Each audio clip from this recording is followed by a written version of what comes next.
What is going on, everybody? Real Fans FC. I'm here with my boy Julian. This is Will again. Guys, we got a lot of big stuff going on. It's a World Cup year. Finally, officially, happy 2026. We're less than 4 months away. This is a big year, a lot of big times, a lot of big games going on. Obviously, with the club season, players trying to get in form for the biggest tournament of their lives. With all that being said, though, winter transfers, though, this is huge. This is that last semester going into the World Cup. A lot of these guys kind of had to get their foot rolling. It's basically now or never for a lot of these guys. But yeah, Julian, I want to kick it off, dude, with some winter transfers. You got a country in mind you want to go with? Yeah, let's start off with the USA, the big one, I will say. With that first transfer being Alex Freeman from Orlando City to Villarreal for 3.5 million euros. Look, I'll say this is a great move. I don't know if he's ready to start yet. I will say that, and I don't think they anticipate him starting anytime soon. Obviously, Villarreal is a team that's competing to get Champions League spots, and they're a team that's very competitive right now, and they're very high flying, and that's why I think the system could fit him as long as it doesn't change too much, but I don't think this is going to be a team that he's playing for this season, which is weird because usually winter transfers, you kind of get guys that you want now, but they could potentially see a future in this guy to where, hey, maybe we can get him at a discount in the window, which is what a lot of teams do. So that is also the possibility. This isn't a signing where he's going to be hopping there right away and start playing, obviously. And quite frankly, I don't think he should. So yeah, overall though, a good place where he can develop in La Liga in a system that kind of fits his play style. This is great. Yeah, no, I agree. I look at this in two different lenses. I look at this in the Alex Freeman lens. For him individually, great move, incredible. I mean, huge. It's not a lateral move. He didn't move to another MLS team, or he didn't move over to Liga MX like we've seen in recent times with some U.S. men's national team players. He made the seas. He made the jump overseas. He's playing over in Spain now, like you said. He's obviously competing with Santiago Mourinho, the left back from Uruguay, or excuse me, the right back, another young guy as well. So like you said, I don't think he's going to start. But I'll be honest, though, for Alex, looking at it in his personal lens, now looking at it in a more national team perspective, I think he might have just sealed himself a spot in the World Cup with the United States. I think that was huge for them. I think the depth in the U.S. right back position is quite solid, but I think Alex can really get that second spot. Obviously behind like a Serginho Dest. So good for him, and I think it's going to be. He's still young, so he's got more time to develop. Yeah, we'll see with that. I'm not sure. I think he has to be playing. It seems like Mauricio Pochettino is really big on he wants guys playing now, and that will probably lead to our next player, which I have Ethan Horvath going from Cardiff to New York Red Bulls on a free. I will say, I think this is a good move for him. I think it's a place where he's going to get consistent minutes. He's going to play. He can kind of focus on himself. I think right now the goalkeeper position in the MLS is very, very shit. I mean, not in the MLS, but the goalkeeper position for Team USA is not super solidified. Yes, you have Matt Freese, which seems like he's going to be the guy, but I wouldn't be surprised if there's a possibility where things can change last minute in this March window or the June leading up to it. And I think this is Ethan Horvath's chance to like, hey, I'm gonna go. You know what? I'm just gonna go to a place I know I'm gonna play. I'm going to compete immediately at a similar level of what the starting goalkeeper is. So to me, I think for a personal move and just to me, this screams a World Cup move. Like, hey, I want to be on this team. I'm going to go to a place where I can earn a spot. Yeah, I don't disagree. I think he is trying to make a statement, but unfortunately, like you already said, I mean, you already have a Matt Freeze. Matt Turner is going to be on that roster. The United States, I mean, with the expanded World Cup roster 26, they could potentially take a fourth goalkeeper. I just don't realistically see the USA doing that. And then I honestly see like a Gaga Slanina, or even maybe like a young Chris Brady over at Chicago Fire. I don't think the US wants to just take another kind of like a Zach Steffen, another Oh, recycle yeah. player. I don't see it, but realistically for Ethan, I think this is a good move for him. Obviously, he was doing well in the championship. If back in 2021 against Mexico, he was the hero for the United States. He got him that Nations League. So big move for him. Congrats, and yeah, hopefully he'll play well. All right, the next player I have is Luca Della Torre going from Celta de Vigo going on loan again to an MLS team, and that is Charlotte for 300K. I will say, man, the downfall of this guy needs to be studied. He's continuously in the spiral. He still seems to be in the back pocket of Mauricio Pochettino. It seems like he still likes him to a certain extent, and I think this is just a get some minutes move. Like I think it seems like a lot of these USA players, if they're struggling in Europe to get minutes and they're kind of on a fringe roster player, it's like, you know what? Let's go to MLS. Let's get some minutes. And honestly, I don't think it's a bad thing. I think at the end of the day, you don't want to be a player who's not playing, especially coming up on a really big tournament, regardless of the competition. So I think for Luca Del Torre, considering that he probably didn't have a lot of other options outside of the MLS, I think going back is a good thing. I thought he had a pretty decent season for San Diego. So we'll see if he can get a permanent move soon. I'm kind of surprised Celta de Vigo doesn't just sell him. I mean, maybe they're just looking for the right price, trying to get that USA tax against the MLS team. So that's probably what they're trying to do. But overall, I think um, it's a mid move. Like I'm not kind of like soup. I think for himself, I think it's the only reason that makes this good is that he's going to consistently play and going to be a starter, barring like any crazy injuries or he just severely underperforms. But to me, on the outside, like this is just a mid move. Yeah, I think you kind of just hit the nail on the head, dude. These are guys that go over, to Europe. They hop over the sea, and they take a bridge over there, and they realize it's 20 times harder. Even people like to down on it and joke about it, but the Swiss league is better, less, and maybe not fully in the aspect of player development and competition, but that pressure. You just don't have relegation within the United States. So if you're a bottom tier team, you're just kind of, if you're a starter on there, you're fine, you're cool, you don't really feel pressure. So it just seems like for Luca, like you said, wasn't getting the best minutes, and I think unfortunately for him, the type of player that he is, I think that was his max potential. I think Celta was everything he has. I don't think he can go further, and unfortunately, he is just getting older. So it is kind of coming down a little bit more to the end stride of his career. So yeah, I think coming back to Charlotte, he's going to try to raise his hand, but unfortunately, in the position that he plays, decent move for him individually, but nothing much more from there. Yeah, and then this is the last one I have, and then I want to do a quick like Fallout one, and that is Damian Downs going from Southampton to Hamburg on a loan. I think this is a decent move. I'm curious if this is going to help get him over the edge to make himself a roster lock. We'll see, but I do think getting a little bit higher competition, going from the championship over to the Bundesliga, is a good thing. I think mostly too, a lot of USA players just tend to develop a lot better in the German league. I don't know why. It just feels like the American player just isn't built for England. It just seems like it never works out. I don't want to say it never works out because obviously there's current players that is working out for, but at least in terms of like the attack, um, outside of your Clint Dempsey, it's just, I don't know why, for whatever reason. There's just a specific stylistic reason it just doesn't work out, but it works in the German league. And I think this is a great place where he can go develop. This is a great move. If he could play well there, then he's talking about a pretty big transfer, and I'm sure Southampton will be very happy and pleased about that. So I think this is a step in the right direction as long as he's going to get playtime. Which a team like Hamburg, and a winner, this seems like this is a team that's trying to, you know, really perform and get better. And he's probably going to be or at least going to try him out and start him in a couple spot starts here and there. So. Yeah, it's tough. I mean, he's got some of his colleagues over there, and and a Pachagajiman and a Haji Wright balling out in the championship. But it, like you said, it is a tough league. It is very physical. The championship is no joke. I mean, it is a rise and grind type of beat. That is no joke over there with some of those dogs. So yeah, I think Hamburg, that's going to be an interesting move. Obviously, a little bit more of a lower team within the Bundesliga, but I think it's going to be good for Damian. Like you said, if he can show and prove that he can score goals over there, why should he not be able to make the roster? So it's going to be tough. Obviously, I mean, he's really going to have a shout, but I think for him individually, it's a good move.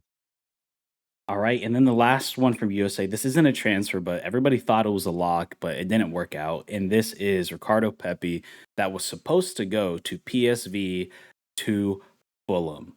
Obviously, the deal fell through; things didn't work out. But um, like I've been following a lot of USMNT Twitter on, or not Twitter, but like Instagram and YouTube on this, and some people were really upset that it didn't fall through. But I think this is another one of those like USA fans pushing for just guys to be in the Prem, and I don't think Pepe's ready for that. I don't think he was ready for that move. I think it's a good thing he fell through. If you look at the Eredivisie, this is a league that is consistently producing bust now. This isn't the same Eredivisie from the 2000s to the early 2010s. There are guys that are consistently going from that league over to other leagues like the Prem or Liga or Serie A and just not panning out. It's just not working well. It's and especially if you consider a team like PSV that just dominates the competition, that league is just not very competitive as what it used to be. And we're consistently seeing like a lot of these guys going for high money and then it's not panning out. And I don't think he's ready for the Prem, quite honestly. I mean, he struggled severely in the Bundesliga when he went. Granted, yes, he's developed a lot more being in Netherlands, and I'm sure he's a much better player now. But I think him going back to Germany is a better move long term instead of him trying to skip that and going straight into not just the Prem, but also Fulham, like a mid-table team that's always consistently pushing for European spots. And I just don't think he is ready for that move. He still has time. He's still young, but this guy needs to be tested more. Yes, he played well in the Champions League, but and then yes, he's played well in league play, but I don't know, man. I just don't think it's different. It's a different ball game when you're talking about week in, week out versus a Champions League spot. I think in the long term, this was a good thing for him. And I think in the summer, if he can get a move to, uh, I don't know, Italy, France, Germany, I think that's a better situation for him. I don't think this guy is ready for the Prem personally. I don't think the USA just has the talent up front to be in those kind of leagues. don't know. I don't know. A little harsh because I look at literally their starting striker right now at Fulham. And yes, this is I'm talking about a Raul Jimenez grandfather, 38-year-old. He's a lot more experienced. He knows the ins and outs. I mean, he's been playing in the Prem for quite some time now. But I just feel like a Ricardo Pepe going to like a Burnley would have been, like you said, not a good move. Burnley struggling. They're not even finding many goals. It's hard for him. And that would have been bad on Ricardo. But I think if Fulham would have been a team that would have been able to provide those goals for him, those assists, and I think he would have been given the opportunity. Now, I will say, like you said, it does suck the transfer fell through. A lot of people, on the U.S. men's national team Twitter, you guys believe that this guy was going to be the next starting nine for Barcelona. I wouldn't go at that far, but this guy, I will say Ricardo's still young and Pepe has a lot of talent and he's been proven, and he's shown, like you said, obviously the Eredivisie has its weaknesses, and I agree, but it's still one of those. It's still a top league in Europe. It's one of the best in the world. So I will say, I agree. He's not ready for this humongous jump, but I don't think Fulham would have been the worst move. I think it could have been fine, but I will say though, I think it's fine. He's got the World Cup year. Ricardo Pepi is more than likely already a lock. He wasn't competing for a spot. In Ricardo's case, he's competing for that starting spot right now. Not really Yeah. necessarily trying to get on the roster. He's already on the roster. So Oh yeah. now from here, it's going to be a little bit more of just seeing, whether or not he can beat out a Flo Balogun. So Yeah, to me, I just feel like you have to prove it at another league outside of there. I think consistently I've been seeing it like it's been bad. Like I mean, you're talking about bust after bust after bust coming out of that league. Um it's it and I just don't I would want to see him perform at a level higher that isn't the Prem. The Prem is a big jump, and a lot of people underestimate that, and they think everybody should just go play. It's different being a Tyler Adams or a Chris Richards, where you could just be a dog. It's a lot harder when you have to be a technical player that's in the attack. But anyways, we'll move over to Canada. Canada, I think I'm just going to say right now, I think they had the best transfer window out of all of them, and we're going to try to I think we went a little long in USA, so we're going to kind of go through these a little quicker. Kyle Laren goes from Mallorca to Southampton. I think on a loan transfer. I think this was a good move. It seemed like Mallorca kind of lost a lot of faith in him. He was there for a while. He hasn't really done much. I think he needs to step down a level. He's getting older. Obviously, he wants to be prepped and ready. I don't know if the championship was a good move for him, but we'll see how that plays out. But I do think it's clearly going to be a place where he is going to be starting. So, it's. I mean, it is a downgrade. I'm kind of skeptical if it's going to work out there for him, but we'll see.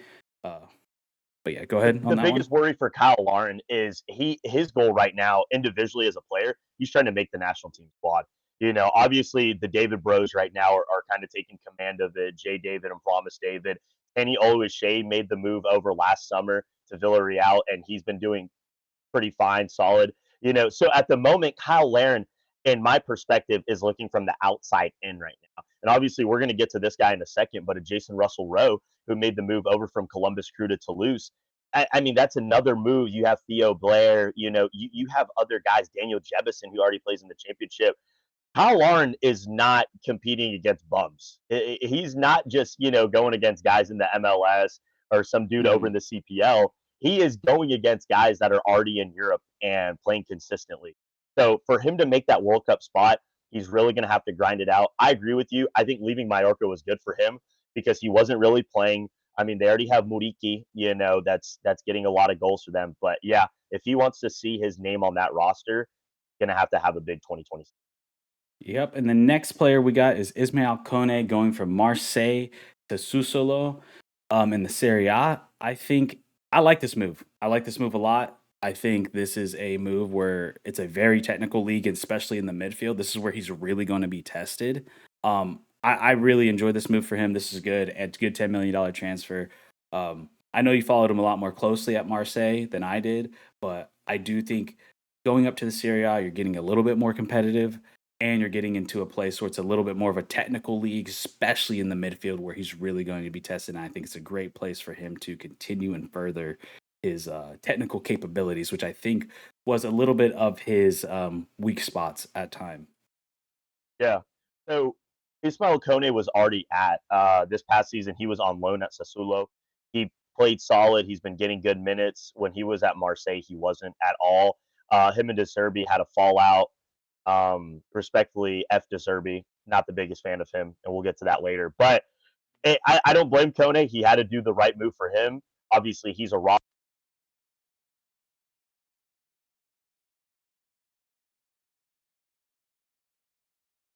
Well, I think your mic died.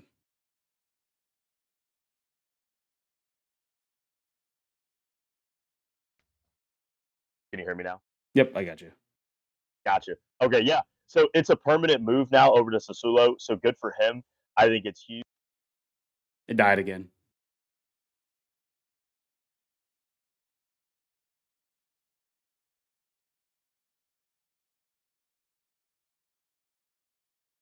Can you hear me now? Yep, you plugged it in.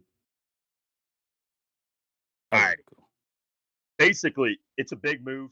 It's a permanent move, and I think it's good for him. I think he's going to play well over there. All right. The next one, and you kind of briefly mentioned it, is Jason Russell Rowe going from Columbus to Toulouse for 2.1 million euros.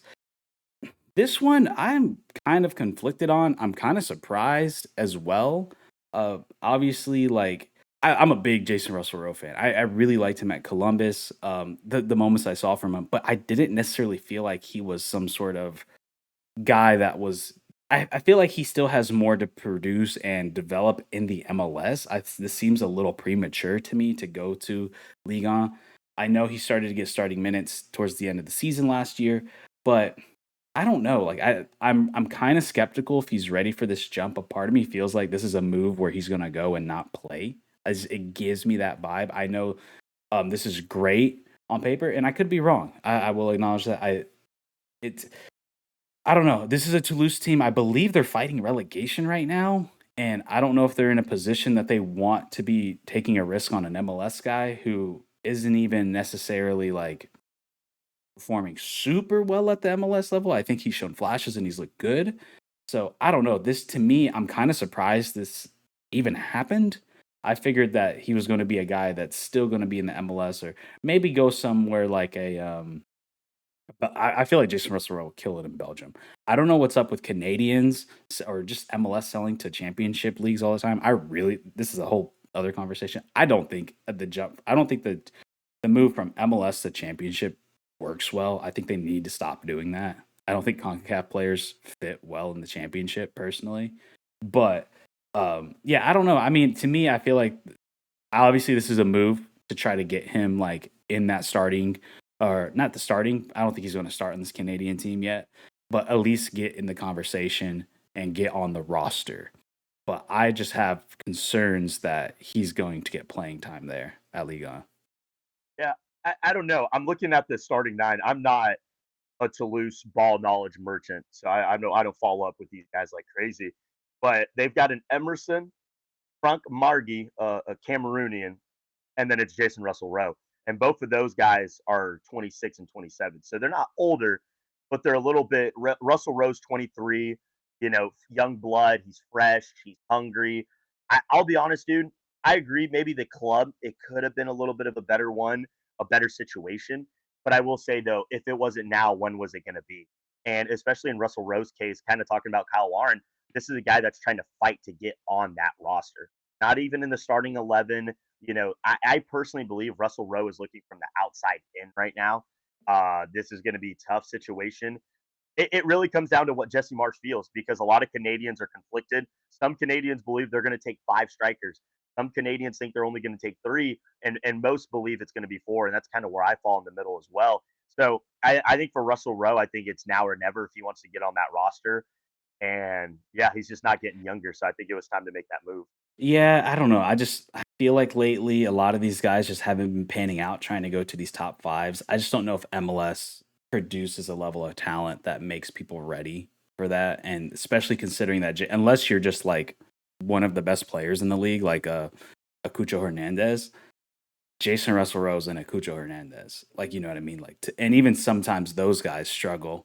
So, but we'll move on to the next one. This is a goalkeeper. We have 3 goalkeepers for Canada right here. So Owen Goodman, going from Crystal Palace to Barnsley.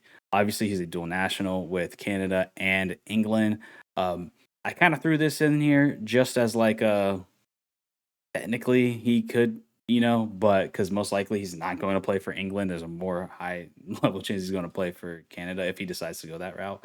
But yeah, I mean, this seems like to me. I don't know much about this guy. It looks like he wasn't playing at Crystal Palace, so going to Barnsley in League One seems like a place he can kind of get his feet wet and start actually playing more. I'm gonna keep it real. I've never heard his name before. It's I the think first he's a time I've dual heard of him. national that hasn't actually been called. So he's 22 I years mean, old. yeah, he's gonna be competing with dogs. I mean, it's already kind of been the Dane Maxine Crepeau show. That third spot's gonna be up in there, but yeah, I mean, good for him. All right, we'll move on because you just brought him up. Maxine Crepeau, Portland to Orlando on a free. It looks like he's going to be in your backyard.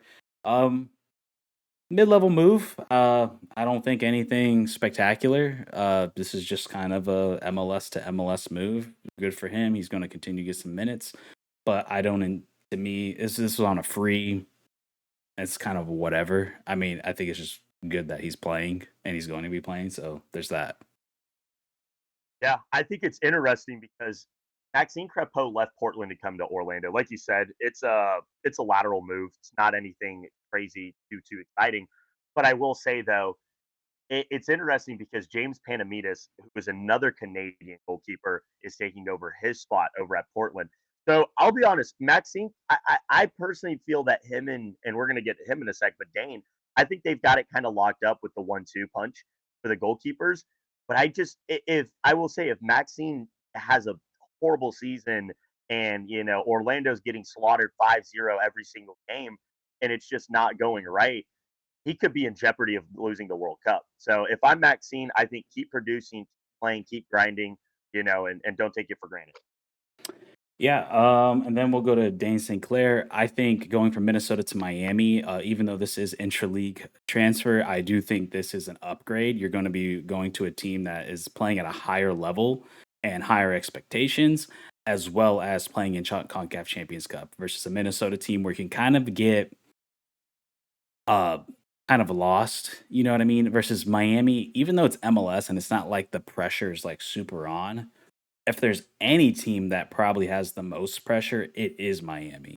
Like if you consider like against all other MLS teams, because obviously there's not the threat of relegation or anything, but it's the threat of like if you don't perform, you're out of here. Because at the end of the day, like Miami is trying to establish themselves as the Barcelona or the Real Madrid of North America and playing in those top leagues. And it's a team that is a defending champion in that league and trying to be the second MLS team to win, or I guess the first to win the newly framed CONCACAF Champions Cup, and that's what they're fighting for. So to me, I think this is a good test for him leading into the tournament, and if he can perform well in Miami and do well in these tournaments, this should be huge for him.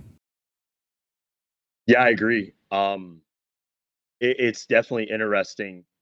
Dane St. Clair, like you said, this is kind of now that new trying to be the new brand, the new face of CONCACAF. So it's a big move for him. I think Dane's trying to fight for that starting spot. I think come June Oh, 12th I or think he whatever the is the date. starter. He I, was MLS Keeper of the Year, so that to me that's a statement move he that he's gonna. I don't know. It's hard because I break them down. I have the edge with vaccine, but I will say Oh, Dane you're is talking about making Canada? Yeah. yeah. Okay. Like I think he's making that move to put himself as a starter now. Oh I yeah. think Dane is really trying to solidify that spot. All right, we will move over to Mexico unless you have any other people I missed from Canada, but I think we are good there. So we'll start with a big one from Mexico. We're going to go with Obed Vargas going to Seattle to Atletico Madrid for 3 million euros.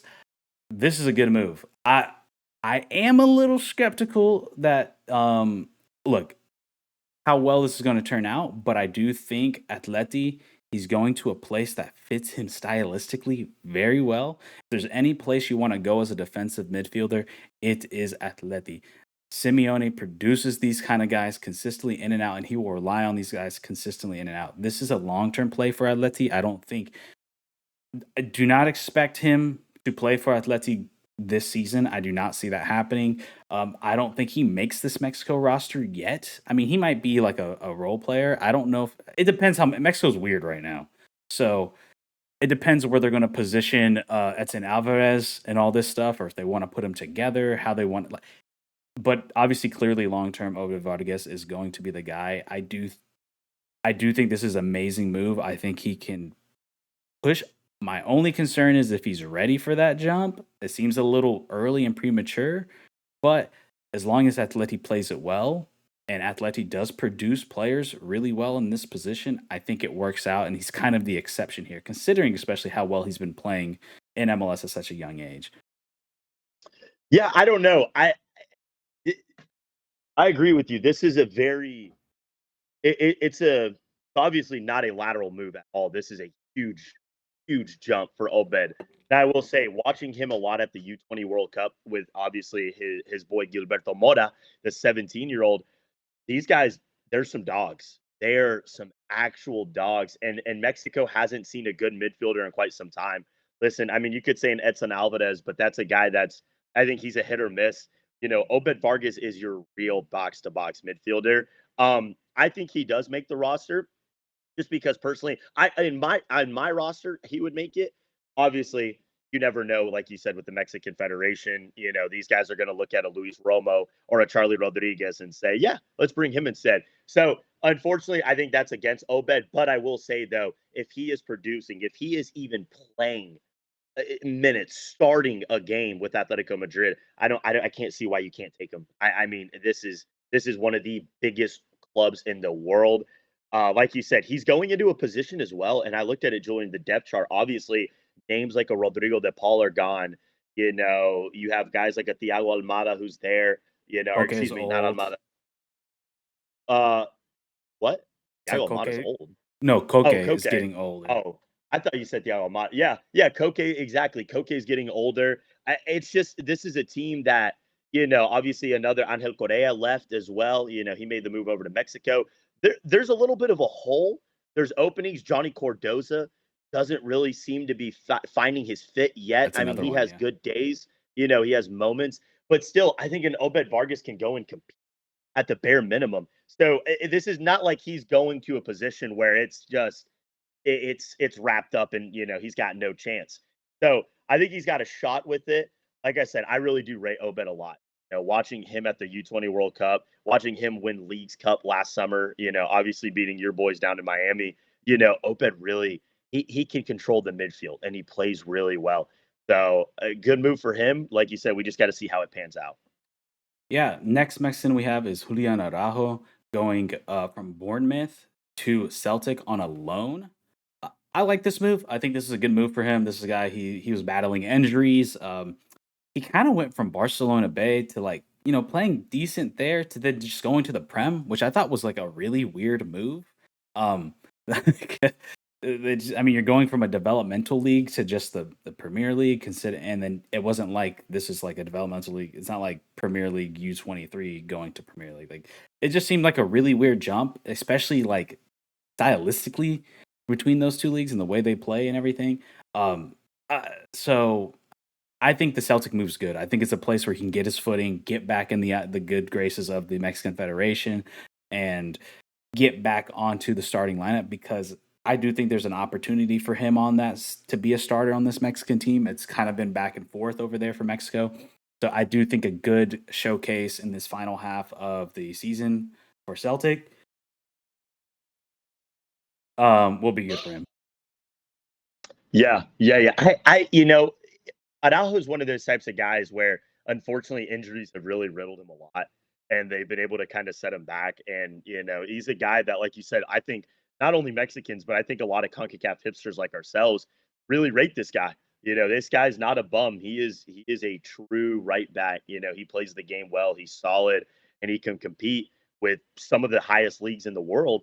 But it is, like you said, unfortunate with his injuries, things like that. I will say though, for him, if there is a league that you just want to go up and boss and you want to dominate, Oh he's yeah, going to the one of the big two. I mean, he's going to the Scottish Premier League, dude. feel If it good about wasn't himself. Celtic, Get his yeah, confidence up. Celtic or Rangers, dude, he's going to be able to go out there and I mean, he's going to be able to saw some of these guys up, dude. It's going to be good. Get him, honestly, like you said, his confidence, but get his rhythm going, get the flow moving. So, yeah, good move for him.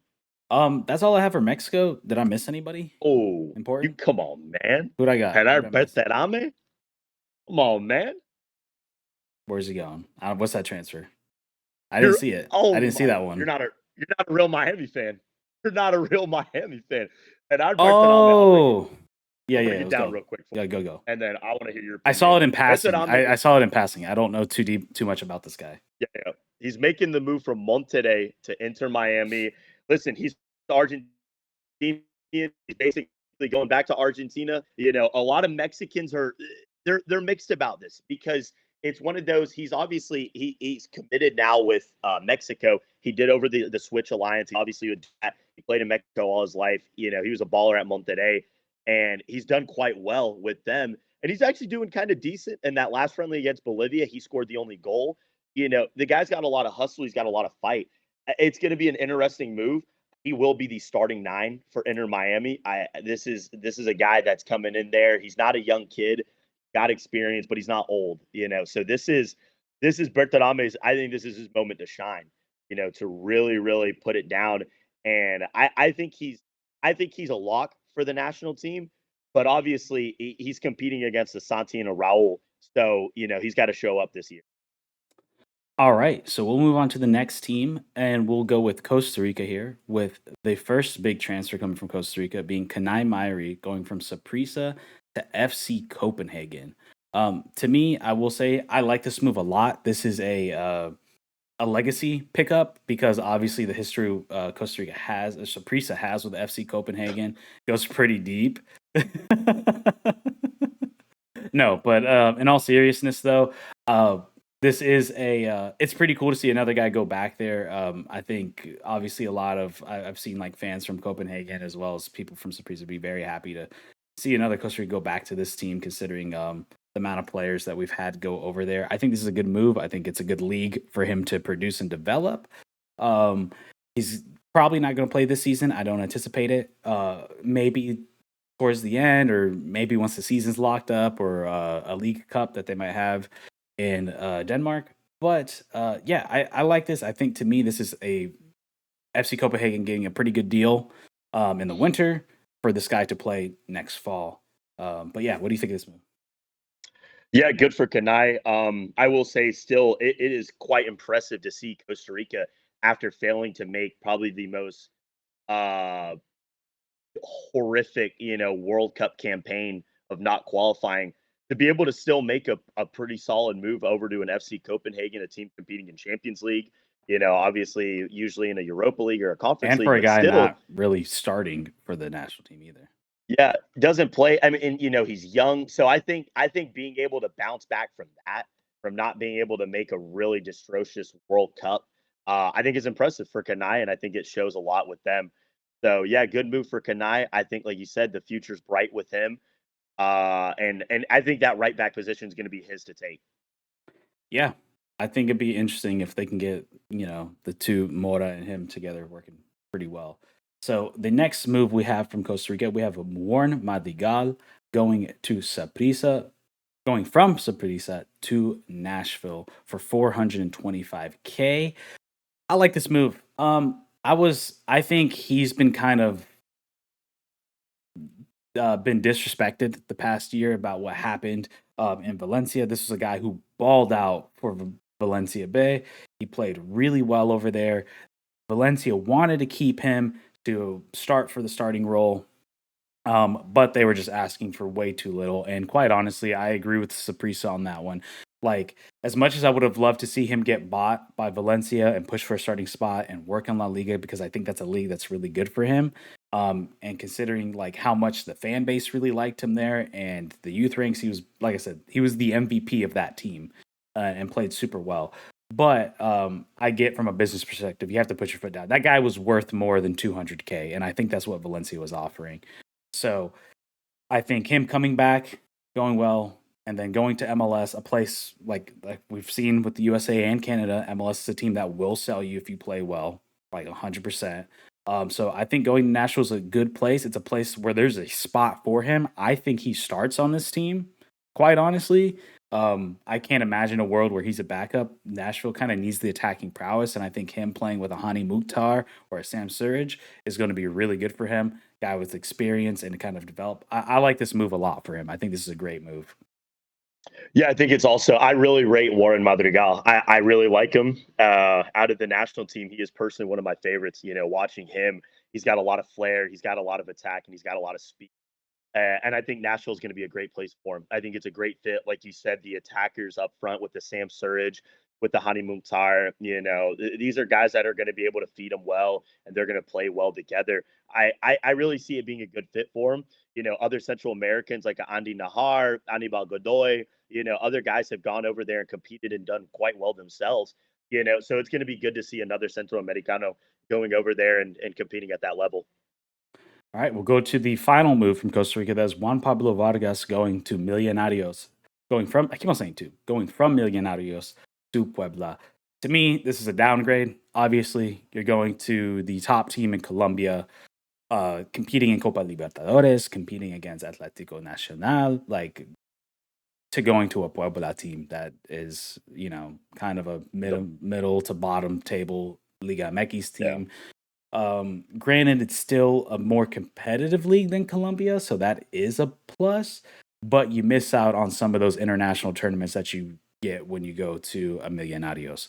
So yeah, I mean, to me, I feel like they both kind of cancel out, but I kind of want to lean more towards that. This is a little bit of a downgrade. Yeah, I think Juan Pablo is starting to come to the realization that his Costa Rican national team career is coming to an end. He could still be potentially kind of like the new Francisco Calvo in a way, but it's one of those. Calvo at least had that World Cup experience. Juan Pablo Vargas completely failed his team in Kyle this was just a qualifier. better So player too. yeah, and you could tell he had more longevity. I just feel like JPV is getting a little bit burned out. Now, in regards to the move, I think it's a I think it's a lateral move, like you said, club wise. I think both of those teams, if they played, it would be a 1-1 draw. It'd be a clash. But like you said, it's a better league, but it's going to be tough, man, because he's going to be getting, dude. He's going to feel like the Venezuelan army when they were getting attacked by the United States. I mean, it's going to be coming from all shapes and sizes, dude. Like he's going to be flanked down. He's going to have no idea what to do. So GG's to him. We'll see how he does. All right, we will move over to Panama with the first transfer I see is Azarias Lodonio going from Allianz Lima to Uni Católica. That never happened. That is It, not a it fell transfer. through. It's on transfer No, market. so that's It not all right. says I'll run it real quick. I got okay because it says it the was big official like done on transfer market. So I don't know. yeah, that never he got rumored with them, but that wasn't he left or he's still at Universidad Católica. But the big one though, Michael Amir Murillo going from Olympic Marseille over to Besiktas. This is a very sad. It is a little unfortunate the way it happened. Obviously, Amir Murillo posted earlier this morning that he didn't like this. And I understand why. Obviously, De Zerbi singled him out. You know, kind of he pulled an Ismail Kone. And I don't know if De Zerbi just has things against guys in CONCACAF, but really unfortunate. It just was not the way it should have gone. Now, I will say, though, on the bright side, he didn't make a move back to the MLS. He didn't come back to MX. He stayed over in Europe. He will be competing still with the Besiktas team that normally either competes in a Europa or Conference League. They're usually up there with the top 3 or 4 teams in Turkey, you know, and he's going to be playing some high-powered offense teams. I will say this is good for him because he needed this. It's a World Cup year. Amir Murillo is our striker, or excuse me, he is our starter at that right back role. He is, in my opinion, the best right back in CONCACAF. He needs these minutes. He needs this time, you know. And the thing is, Amir Murillo is 29, so you know he's getting to that age where it's kind of like this is that last jump right here, man. So I still personally feel and see that Amir Murillo has that longevity till he's about 33, 34 to be competing at that high level, but he's got to get minutes. And I think going over to Besiktas was big for his career. Obviously, it is a downgrade move in the club and the league, but still, it's I think it's still going to be very high competition, very good and good for Amir. All right. As for the last one for Panama, I have Tomas Rodriguez going from San Mm, Miguelito to Saprissa for $1 million. Obviously, that's the sale, but he was yeah, previously playing in Venezuela, I believe. He was just on loan over there. So, to me, I think this is not a terrible move. I think at the end of the day, it's not like a absolute atrocious move. I think it's kind of a lateral move. I don't know the level of team he was playing in Venezuela, but I do think at least at a team like Saprissa, obviously this year he's not going to be playing in the international competitions, but most likely he will be next year in the fall. So we'll see how. I think this is kind of like we'll see how this pans out. Saprissa is a selling team, and I will say that they're probably going to have a better time selling him more than any Venezuelan team if he was to stay there. So I do think if he goes to Saprissa, plays well in Champions Cup like a year from now or whatever, he is still young enough that they will sell him if they can get anything out of him.